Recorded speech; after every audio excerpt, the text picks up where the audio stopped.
Hello दोस्तों, मैं Sunil Kumar YouTube channel learn no tension में आपका स्वागत करता हूं।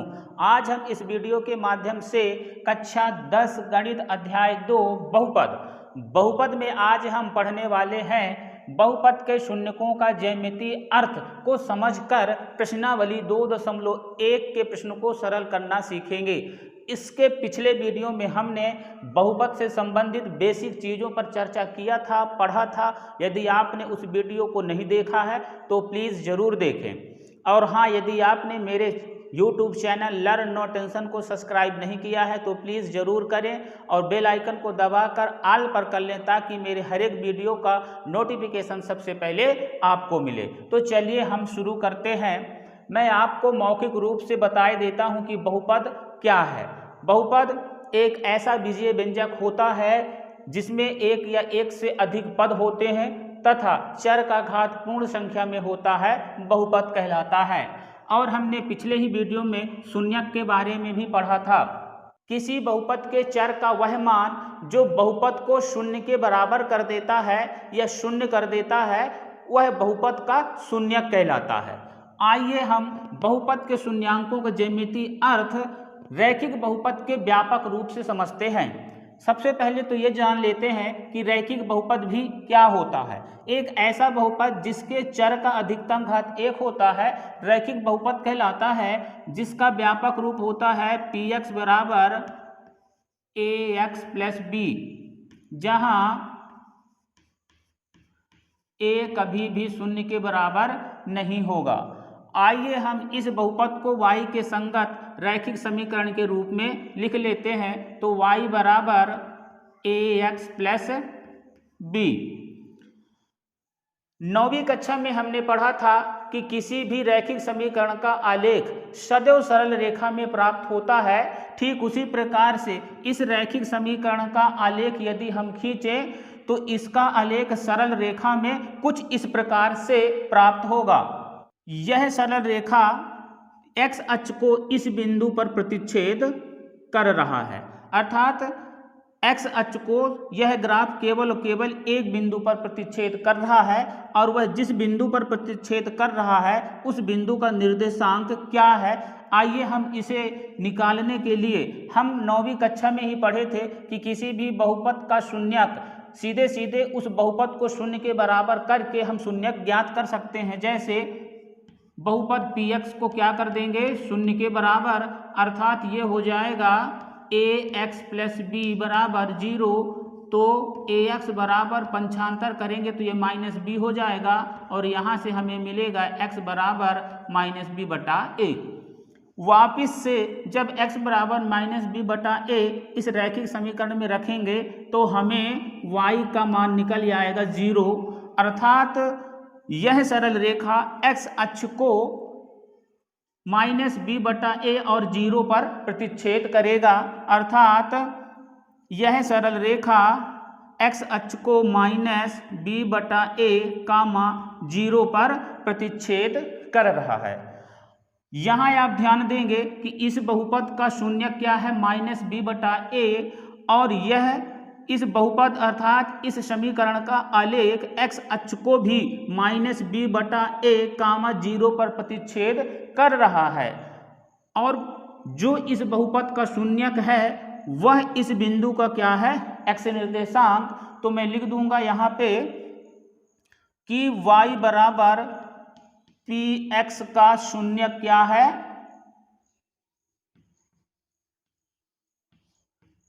माइनस b बटा a।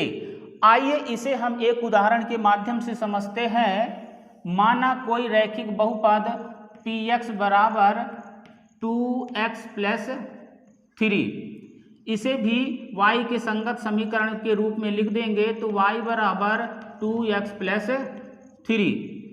अब हम x के कुछ मानों को लेकर के y के मान निकालें और उसे सारणीबद्ध करें।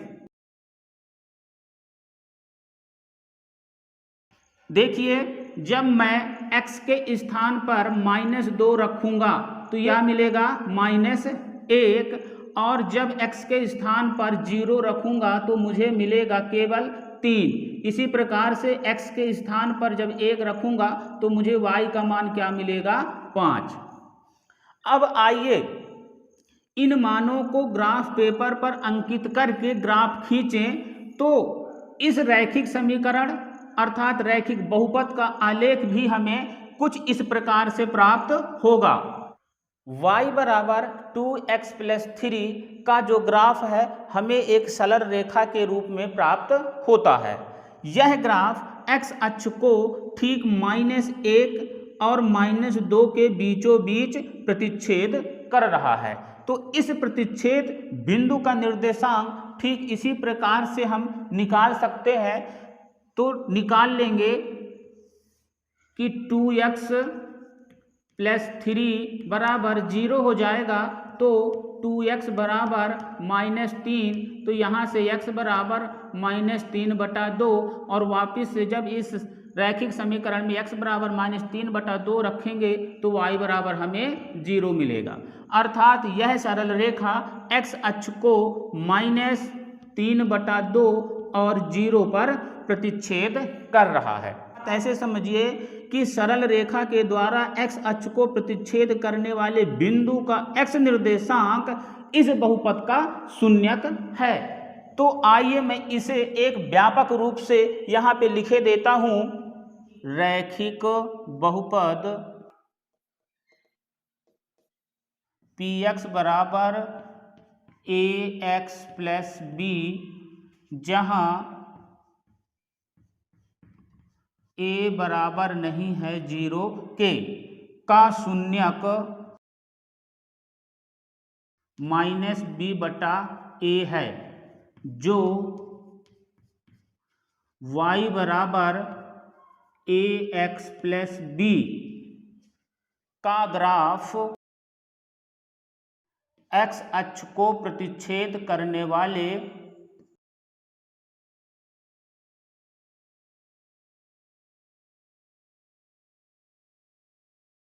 बिंदु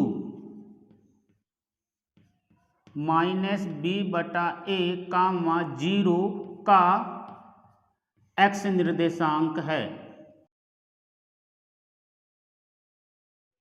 इससे यह स्पष्ट होता है कि रैखिक बहुपद के चर का अधिकतम घात 1 होता है और रैखिक बहुपद अर्थात रैखिक समीकरण का जो आलेख है वह x अक्ष को केवल और केवल एक बिंदु पर प्रतिच्छेद करता है, जिससे रैखिक बहुपद या रैखिक समीकरण के शून्यक केवल और केवल 1 होंगे। आई होप बच्चों कि आपको रैखिक बहुपद के ज्यामितीय अर्थ बहुत अच्छे तरीके से समझ में आया होगा। आइए अब हम द्विघात बहुपद के शून्यांकों का ज्यामितीय अर्थ समझते हैं। द्विघात बहुपद एक ऐसा बहुपद होता है जिसके चर का अधिकतम घात 2 होता है। द्विघात बहुपद कहलाता है जिसका व्यापक रूप px बराबर ax² + bx + c, जहाँ a बराबर नहीं होगा 0 के। द्विघात बहुपद को y के संगत द्विघात समीकरण के रूप में लिख लेंगे तो y बराबर ax² + bx + c। बच्चों हमें कक्षा 10 में किसी भी द्विघात बहुपद या त्रिघात बहुपद का ग्राफ खींचना हमारे लिए आवश्यक नहीं है। फिर भी यदि हम किसी द्विघात बहुपद का ग्राफ खींचें तो उस ग्राफ का आकार कुछ इस प्रकार से ऊपर की ओर खुला हुआ या नीचे से खुला हुआ कुछ इस प्रकार से प्राप्त होगा। ग्राफ के इस आकार को हम परवलय बोलते हैं। क्या बोलते हैं? परवलय, जिसे हम इंग्लिश में पैराबोला कहते हैं। बच्चों किसी भी द्विघात बहुपद का ग्राफ ऊपर से खुला हुआ यह परवलय आकार का तब प्राप्त होता है जब a बड़ा होता है 0 से, और नीचे से खुला हुआ ग्राफ तब प्राप्त होता है जब a छोटा होता है 0 से। कहने का मतलब ये है कि जब यह a धनात्मक होगा तो हमें इस द्विघात बहुपद का ग्राफ ऊपर से खुला हुआ प्राप्त मिलेगा, और जब a ऋणात्मक में होगा तब उसका ग्राफ नीचे से खुला हुआ परवलय आकार का प्राप्त होगा। जिस तरीके से रैखिक समीकरण का आलेख सदैव सरल रेखा में प्राप्त होता है, ठीक उसी प्रकार से किसी भी द्विघात बहुपद का आलेख सदैव परवलय आकार का ही प्राप्त होगा। इसे आप याद कर लेंगे। आइए हम द्विघात बहुपद के केवल ग्राफ को देखकर शून्यांकों के ज्यामितीय अर्थ को समझते हैं। तो माना कोई द्विघात बहुपद px बराबर x का घाते 2 माइनस 3x माइनस 4, इसे लिख लेंगे y बराबर x का घाते 2 माइनस 3x माइनस 4। यदि x के कुछ मान लेकर के y के मान निकालें और उसे सारणीबद्ध करें, उस सारणी पे प्राप्त मानों को ग्राफ पेपर पर अंकित करके और ग्राफ खींचें, तो इस द्विघात समीकरण का ग्राफ हमें कुछ इस प्रकार से प्राप्त होगा। अब आप देख पा रहे होंगे सारणी से कि जब हमने x के स्थान पर -1 रखा तो यह बहुपद शून्य हो जाता है, और जब हमने x के स्थान पर 4 रखा तो यह पूरा बहुपद शून्य के बराबर हो जाता है। तो यहाँ से स्पष्ट हो जाता है कि इस द्विघात बहुपद के शून्यक -1 और 4 होंगे।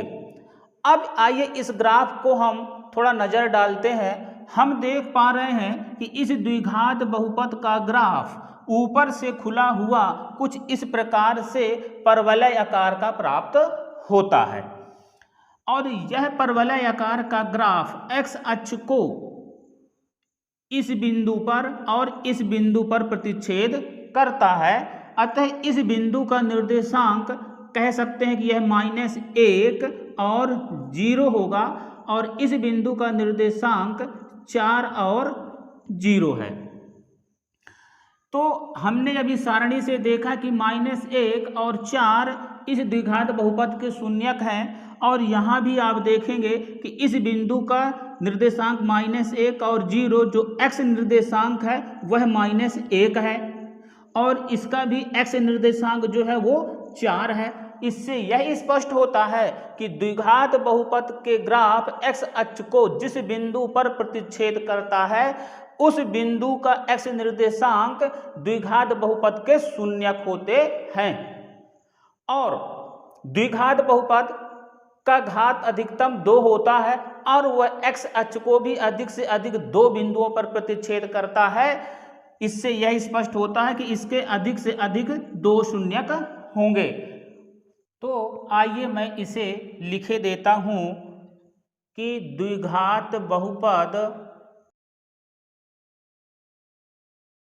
ax² plus bx plus c का शून्यक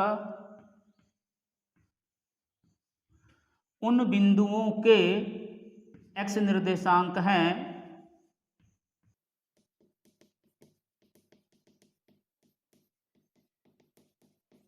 जो y बराबर ax² plus bx plus c का ग्राफ अर्थात परवलय x अक्ष को प्रतिच्छेद करता है।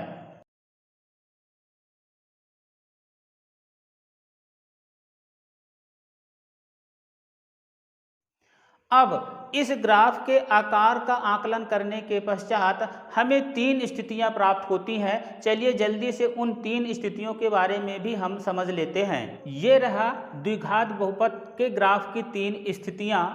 पहली स्थिति ये रही, कहता है कि जब ग्राफ x अक्ष को 2 अलग अलग बिंदुओं a और a' पर प्रतिच्छेद करता है। आइए आप इस ग्राफ को देखेंगे तो यह नीचे से खुला हुआ परवलय आकार का जो ग्राफ है वह x अक्ष को a बिंदु और a' बिंदु अर्थात 2 बिंदुओं पर प्रतिच्छेद करता है। अतः इस ग्राफ के शून्यकों की संख्या होगी 2। इसी प्रकार से ये ग्राफ ऊपर से खुला हुआ परवलय आकार का है जो x अक्ष को बिंदु a और बिंदु a' पर प्रतिच्छेद कर रहा है, अर्थात x अक्ष को अधिक से अधिक दो बिंदुओं पर प्रतिच्छेद कर रहा है, इससे यह स्पष्ट होता है कि इस टाइप के ग्राफ का भी शून्यक अधिक से अधिक कितने होंगे, 2 होंगे। आइए अब हम इसी के आधार पर स्थिति दूसरे को भी समझते हैं। स्थिति दूसरा ये कहता है कि जब ग्राफ एक्स अक्ष को केवल एक बिंदु पर यानी दो संपाती बिंदुओं पर काटता है, अर्थात स्थिति एक के दोनों बिंदु ए और ए डैश संपाती होकर एक बिंदु ए बन जाते हैं, अर्थात ये दोनों बिंदु ए और ए डैश एक के ऊपर एक होकर के एक बिंदु बन जाते हैं, जिस तरीके से इस ग्राफ में दर्शाया गया है। आप देख पा रहे होंगे कि यह परवलय आकार का ग्राफ नीचे से खुला हुआ है, जो एक्स अक्ष को केवल और केवल एक बिंदु पर प्रतिच्छेद कर रहा है। अतः इस स्थिति पर शून्यकों की संख्या केवल और केवल 1 होगी। इसी प्रकार से यह ऊपर से खुला हुआ परवलय आकार का ग्राफ भी एक्स अक्ष को केवल और केवल एक बिंदु ए पर प्रतिच्छेद करता है, अतः इसका भी शून्यकों की संख्या कितनी होगी, 1, केवल और केवल 1। अब आइए हम स्थिति तीसरे को भी समझ लेते हैं जल्दी से। जब ग्राफ एक्स अक्ष को किसी भी बिंदु पर प्रतिच्छेद नहीं करता है, आप देख रहे होंगे कि यह ग्राफ ऊपर से खुला हुआ परवलय आकार का है, जो एक्स अक्ष से पूर्णतः ऊपर की ओर है, अर्थात एक्स अक्ष को किसी भी बिंदु पर नहीं काट रहा है। जबकि शून्यक के लिए क्या जरूरी होता है कि ग्राफ के द्वारा एक्स अक्ष को प्रतिच्छेद करना, लेकिन यह ग्राफ एक्स अक्ष को किसी भी बिंदु पर नहीं काट रहा है, अतः स्पष्ट होता है कि इस स्थिति पर शून्यकों की संख्या 0 होगी, अर्थात कुछ भी नहीं होगी। ठीक इसी प्रकार से यह ग्राफ भी एक्स अक्ष से पूर्णतः नीचे की ओर है, अतः एक्स अक्ष को किसी भी बिंदु पर प्रतिच्छेद नहीं कर रहा है, तो हम कह सकते हैं कि इस स्थिति पर भी शून्यकों की संख्या क्या होगी, 0 होगी, अर्थात कुछ भी नहीं होगा। इन तीनों स्थितियों से हमें दो चीजें निकल के आती हैं कि किसी भी द्विघात बहुपद कम से कम शून्यक कितने होंगे, 0, और अधिक से अधिक शून्यक 2 हो सकते हैं। अब आइए हम रैखिक और द्विघात बहुपद के निष्कर्ष के आधार पर जल्दी से त्रिघात बहुपद के शून्यांकों के ज्यामितीय अर्थ को केवल ग्राफ देखकर हम समझेंगे। ये रहा अपना अब त्रिघात बहुपद, ऐसा बहुपद जिसके चर की अधिकतम घात 3 होती है त्रिघात बहुपद कहलाता है, जिसका व्यापक रूप होता है px बराबर ax का घाते 3 धन bx का घाते 2 धन cx धन d, जहाँ a बराबर नहीं है 0 के। y बराबर ax का घाते 3 धन bx का घाते 2 धन cx धन d। यहाँ पर मैंने कुछ पहले से त्रिघात बहुपद अर्थात त्रिघात समीकरण के कुछ उदाहरण ले रखे हैं और उनके ग्राफ भी खींच रखा है आपका समय बचाने के लिए।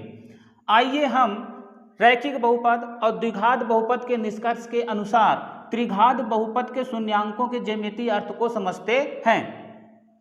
यहाँ पर एक बहुपद दे रखा है y बराबर x का घाते 3 माइनस 4x, यदि x के कुछ मानों के संगत y के मान प्राप्त करें और उन मानों को ग्राफ पेपर पर अंकित कर ग्राफ खींचेंगे तो हमें कुछ इस प्रकार का ग्राफ प्राप्त होगा।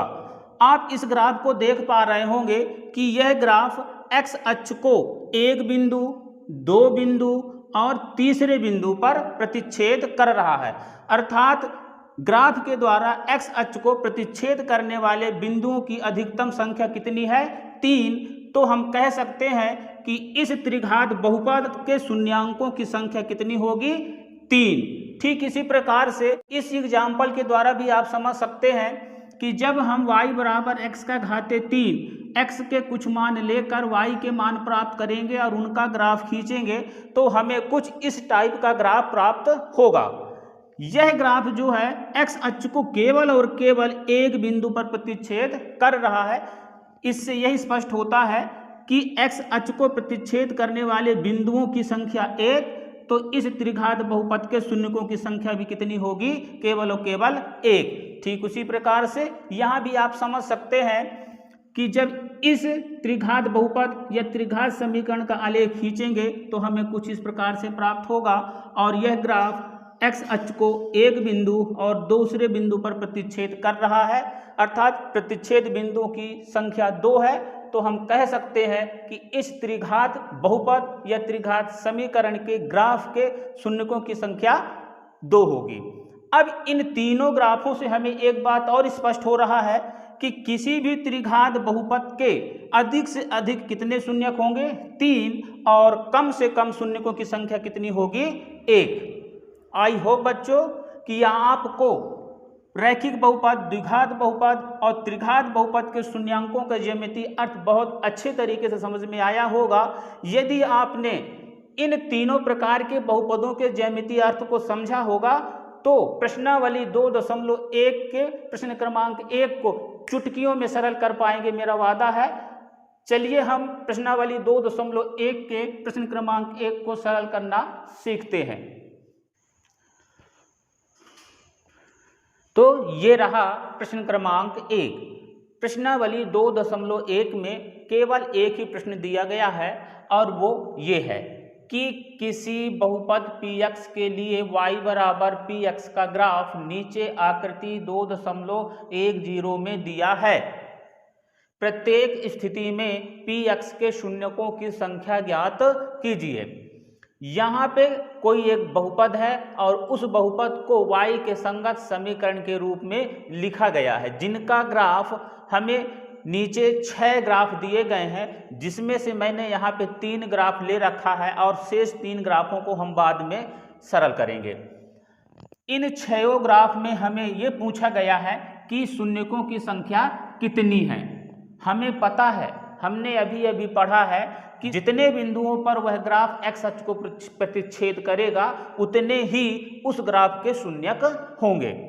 तो आइए हम सबसे पहले भाग को समझते हैं।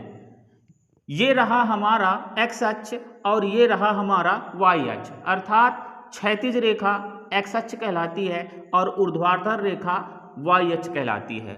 और किसी भी बहुपद का जो ग्राफ है ये है, जो एक सरल रेखा के रूप में हमें प्राप्त हुआ है।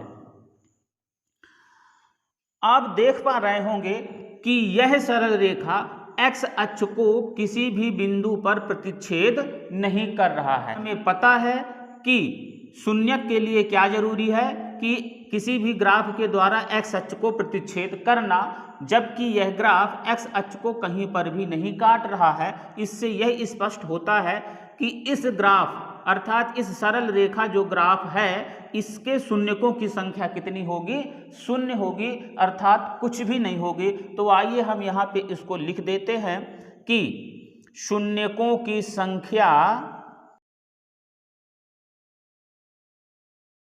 बराबर कितनी है, 0। अब ये 0 क्यों है, आइए इसका हम कारण भी यहाँ पे लिख देते हैं। क्योंकि ग्राफ x अक्ष को किसी भी बिंदु पर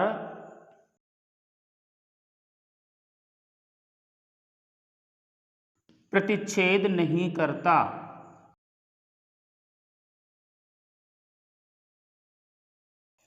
अर्थात जब ग्राफ x अक्ष को किसी भी बिंदु पर प्रतिच्छेद नहीं करता है, इसका मतलब ये हुआ कि इस ग्राफ के शून्यकों की संख्या कितनी होगी, 0 होगी। अब आइए हम दूसरे भाग को भी देखते हैं, पता करते हैं कि इस ग्राफ में शून्यकों की संख्या कितनी है।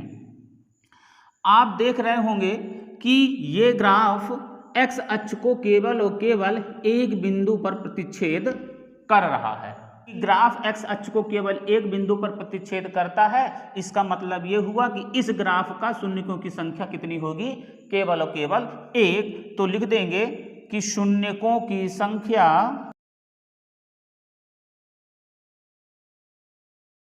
कितनी होगी, 1। क्यों?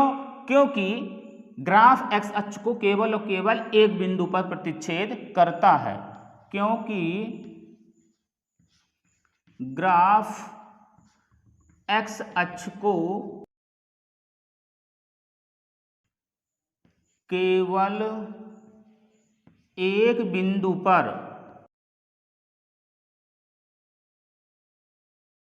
प्रतिच्छेद करता है। अब आइए तीसरे भाग को भी सरल करते हैं। इसमें पता करते हैं कि इस ग्राफ में शून्यकों की संख्या कितनी है। तो ये जो ग्राफ है ये हमारे एक्स अक्ष को 3 बिंदुओं पर प्रतिच्छेद कर रहा। कहाँ कहाँ पर?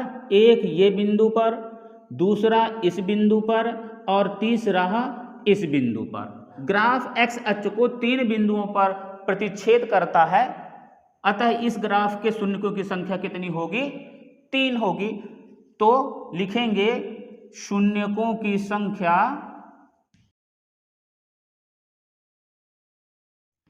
बराबर 3। इसका भी हम कारण लिख देंगे, क्योंकि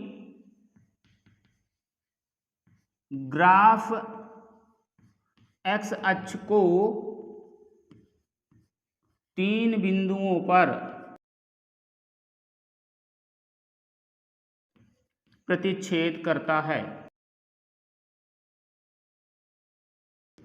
अब आपको स्पष्ट हो गया होगा कि यदि हमें ग्राफ दिया जाए और उसके शून्यकों की संख्या पूछी जाए तो हम कैसे पता करेंगे? ग्राफ एक्स अक्ष को जितने बिंदु पर प्रतिच्छेद करेगा उस ग्राफ के उतने ही शून्यक होंगे। आइए अब हम जल्दी से चौथे, पांचवें और छठवें भाग को सरल करते हैं। ये रहा अपना अब चौथा भाग। चौथे भाग में दिए गए ग्राफ को आप देखेंगे तो ये ग्राफ एक्स अक्ष को 2 बिंदुओं पर प्रतिच्छेद कर रहा है, एक इस बिंदु पर और एक इस बिंदु पर। इससे क्या स्पष्ट होता है कि इस ग्राफ के अधिक से अधिक कितने शून्यक होंगे? 2 शून्यक, अर्थात इस ग्राफ के शून्यकों की संख्या कितनी होगी? 2। तो यहाँ पे लिखेंगे कि शून्यकों की संख्या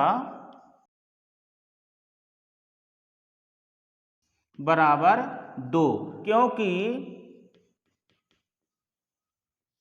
ग्राफ अर्थात आलेख एक्स अक्ष को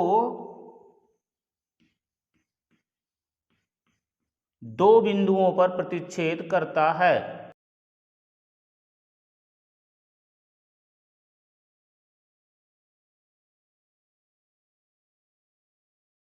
आइए इसी प्रकार से पांचवें भाग में दिए गए ग्राफ के शून्यकों की संख्या पता करते हैं। हम देख रहे हैं कि यह ग्राफ कितने बिंदुओं पर एक्स अक्ष को प्रतिच्छेद करता है?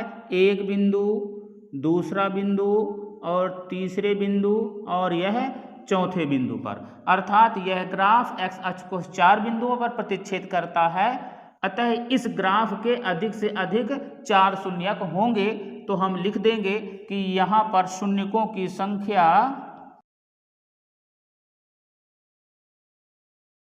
कितनी होगी भाई? 4। क्यों? क्योंकि ग्राफ एक्स अक्ष को 4 बिंदुओं पर प्रतिच्छेद करता है।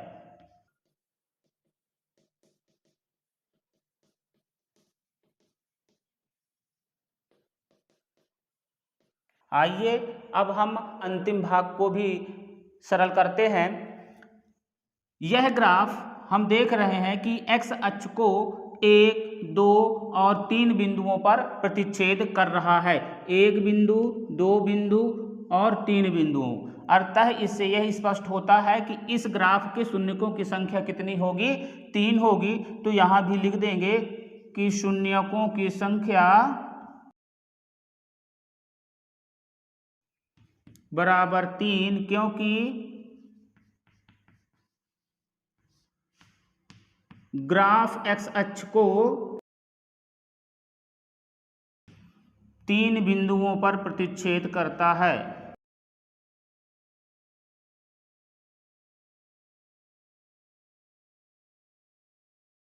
प्यारे बच्चों, मैं आशा करता हूं कि आपको दिए गए ग्राफ में शून्यकों की संख्या कैसे पता करना है बहुत अच्छे तरीके से समझ में आया होगा। यदि आपको ये मेरा वीडियो पसंद आया हो तो इसे लाइक, सब्सक्राइब जरूर करें और अपने दोस्तों के साथ इसे ज़्यादा से ज़्यादा शेयर करें। अब हम मिलेंगे आपसे अगले वीडियो में, तब तक के लिए आपको मेरा प्यार भरा नमस्कार।